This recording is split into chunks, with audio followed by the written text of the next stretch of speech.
wabarakatuh. Saya Milia Putri. Di sini saya akan menjelaskan tentang iman dalam pengucapan dengan lisan. Sebagai orang yang beriman, kita seharusnya menggunakan lisan kita sesuai pada waktu yang tepat.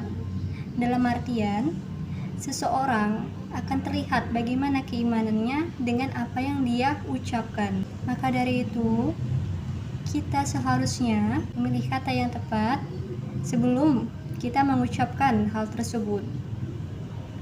Adapun hal yang harus diperhatikan dalam pengucapan lisan, yang pertama adalah kata yang akan kita ucapkan adalah hal yang dapat meningkatkan keimanan kita dan tidak melunturkan keimanan kita.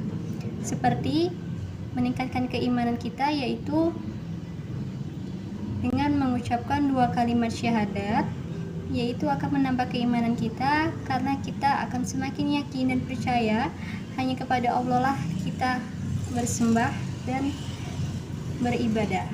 Setelah itu, kata yang kita ucapkan tidak akan menyakiti orang lain. Yang kita ucapkan bukanlah dusta, melainkan hal yang memang sesuai dengan fakta dan kejadiannya. Hal-hal lain yang dapat meningkatkan keimanan kita dengan pengucapan dengan lisan ialah dengan membaca Al-Quran, berzikir, dan juga bersolawat. Iman kepada Allah merupakan rukun iman yang pertama.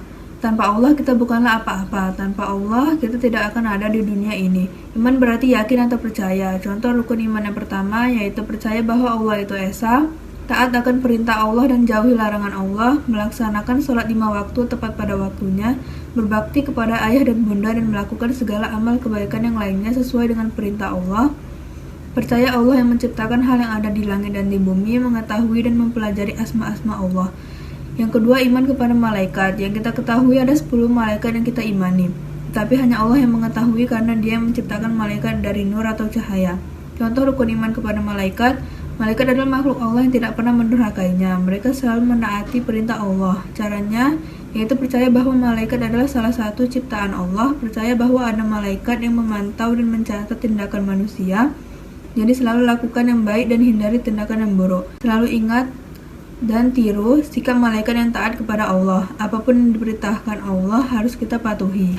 Iman kepada kitab-kitab Allah adalah rukun iman yang ketiga. Allah sendiri yang telah menurunkan 4 kitab dalam Islam. Ada Zabur, Injil, Taurat, dan Al-Quran.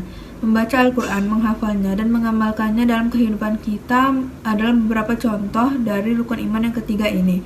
Contoh lainnya yaitu percaya Allah telah menurunkan 4 kitab. Percaya bahwa Al-Quran merupakan kitab terakhir yang diturunkan untuk seluruh umat, berperilaku sesuai perintah yang ada di Al-Quran. Rukun iman yang keempat adalah iman kepada Nabi dan Rasul. Kita tahu ada 25 Nabi dan Rasul yang harus kita percayai. Mereka adalah orang-orang pilihan yang bertindak sebagai perantara kebaikan yang Maha Esa kepada seluruh ciptaan Allah. Oleh karena itu, cara menerapkan beriman kepada Nabi dan Rasul adalah beriman kepada 25 Nabi dan Rasul, percaya Nabi Muhammad merupakan Nabi dan Rasul terakhir, meneladani sifat-sifat mulia Nabi dan Rasul, meyakini ajaran-ajaran yang dibawa oleh Nabi dan Rasul, rajin membaca doa-doa Nabi, mengamalkan sunnahnya, dan meneladani sifat-sifat baik 25 Nabi. Selanjutnya, iman kepada hari akhir. Percaya atau tidak, hari akhir sebenarnya ada. Hal ini juga terlihat dalam Al-Quran surah Al-Zalzalah. Segala sesuatu di dunia ini akan berakhir dan digantikan oleh kehidupan baru yang disebut akhirat.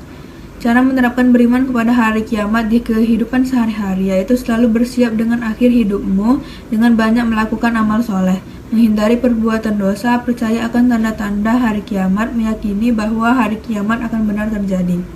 Yang terakhir yaitu iman kepada qadar dan qadar. Percaya bahwa segala sesuatu yang terjadi pada semua manusia adalah kehendak Allah. Allah juga lebih tahu apa yang terbaik untuk hambanya. Sebagai contoh dari rukun iman yang terakhir ini, kita harus selalu berprasangka baik kepada Allah, menerima apapun yang sudah terjadi, berusaha yang terbaik, meyakini semua takdir sudah diatur oleh Allah Subhanahu wa taala. Oke, baik, di sini saya akan menjelaskan pengertian iman. Al-imanu huwa tasdiqum bil qalbi wa qaulun bil lisani wa amalun bil arkan. Iman ialah meyakini dengan hati, mengucapkan dengan lisan, dan mengamalkan dengan anggota badan atau perbuatan. Secara bahasa, iman berarti membenarkan atau tasdik, sementara menurut istilah adalah mengucapkan dengan lisan, membenarkan dalam hati, dan mengamalkan dalam perbuatannya. Adapun iman menurut pengertian istilah yang sesungguhnya ialah kepercayaan yang meresap ke dalam hati dengan penuh keyakinan, tidak bercampur syak dan ragu, serta memberi pengaruh bagi pandangan hidup, tingkah laku, dan perbuatan sehari-hari. Kata iman di dalam Al-Quran digunakan untuk arti yang bermacam-macam. Ar-Raghib Al-Asfani, ahli kamus Al-Quran, mengatakan bahwa kata iman di dalam Al-Quran terkadang digunakan untuk arti iman yang hanya sebatas di bibir saja, padahal hati dan perbuatannya tidak beriman. Terkadang digunakan untuk arti iman yang hanya terbatas pada perbuatan saja, sedangkan hati dan ucapannya tidak beriman. Dan yang ketiga, kata iman terkadang digunakan dalam ucapan, perbuatan, dan hatinya. Jadi, iman yang ketiga adalah iman yang sesungguhnya. Pertama, iman dalam arti semata-mata ucapan dengan lidah tanpa dibarengi dengan hati dan perbuatan dapat dilihat dari Quran surah Al-Baqarah ayat 8-9, yaitu A'udzu billahi minasyaitonir rajim. Bismillahirrahmanirrahim. Wa minan nasi man yaqulu amanna billahi wa bil yaumil akhir wa ma hum bimu'minin. Yukhadi'una Allah walladzina amanu wa ma yakhda'una illa anfusahum wa ma yash'urun. Yang artinya, dan di antara manusia itu ada yang mengatakan, kami beriman kepada Allah dan hari akhirat, sedang yang sebenarnya mereka bukan orang-orang yang beriman. Mereka hendak menipu Allah dan menipu orang-orang yang beriman, tetapi yang sebenarnya mereka menipu diri sendiri dan mereka tidak sadar. Yang kedua, iman dalam arti hanya perbuatan saja yang beriman, tetapi ucapan dan hatinya tidak beriman. Dapat dilihat dari Quran surah An-Nisa ayat 142, yang artinya sesungguhnya orang-orang munafik atau beriman palsu itu hendak menipu mereka.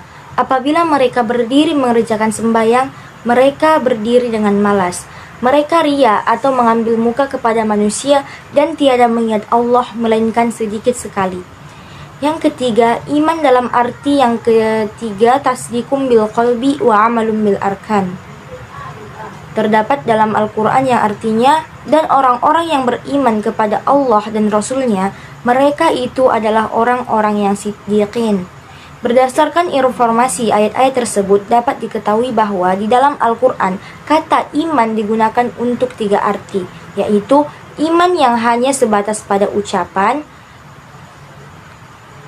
untuk 3 arti, yaitu iman yang hanya sebatas pada ucapan, iman sebatas pada perbuatan, dan iman yang mencakup ucapan, perbuatan, dan keyakinan dalam hati. Sekian. Sesungguhnya orang-orang munafik. Ketika berbicara tentang akidah, berarti yang dimaksud adalah apa yang diterima oleh hati dan ikhlas. Akidah adalah beriman kepada Allah dan segala sesuatu yang berhubungan dengannya, ibadah dan ketuhanannya, dan nama sifat-sifatnya, kepercayaannya kepada malaikat, kitab-kitab, rasul, takdir, dan hari kiamat, atau segala sesuatu yang ada dalam ajaran agama Islam. Manusia juga membutuhkan petunjuk dan peta jalan kehidupan yang benar, baik indah dan membahagiakan, karena ia merupakan integral dari ciptaan Allah. Manusia hidup karena ada yang maha hidup dan menghidupkan, yaitu Allah.